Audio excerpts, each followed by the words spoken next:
But look at the difference. मी कधीही माझा सिग्नेचर ब्राऊन आय लुक केला की that's at least one person asking me की कसा केलाय. I will tell you. सगळ्यात पहिले ब्रशवरती उरलेलं थोडंसं फाउंडेशन किंवा कन्सिलर डोळ्यांवरती लावायचं आहे, but not a thick layer. Separately अजून नाही लावायचं आहे, नाही तर इथे क्रीज होतं. सो एकदम थिन लेअर, त्याच्यावर हलक्याशा पावडरनी सेट करायचं आहे till you get a nice base to work with. If you have a lot of space on your eyelids, हे खूप भारी दिसतं. Then take any light brown eye shadow. मी हा मिस क्लेअरचा वापरतेय. Start putting it in your crease and blend it out. हळूहळू हे बिल्डअप करायचं आहे. Then take a slightly darker brown. त्याच्याच वरती थोडा लहान ब्रश घेतला तरी चालेल. आता मला सवय झाली आहे, so this works. Blending is key. Make sure you don't take it up here. Now take a brown eyeliner. हे तुम्ही ब्लॅकनी पण करू शकता, but I prefer a brown. It just looks softer. Do your liner. You don't have to be perfect. Put some extra on the side. Small brush, blend the edges out. पूर्ण liner नाही blend करायचा आहे, just the edge.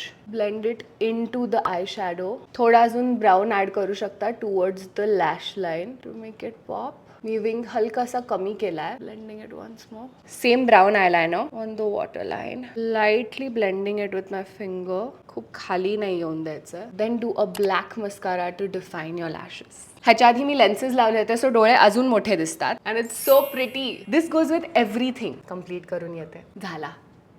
हे products आणि काही alternatives मी link करेन आणि बाकी सगळे डिटेल्स कॅप्शनमध्ये असतील. होप दिस हेल्प्स.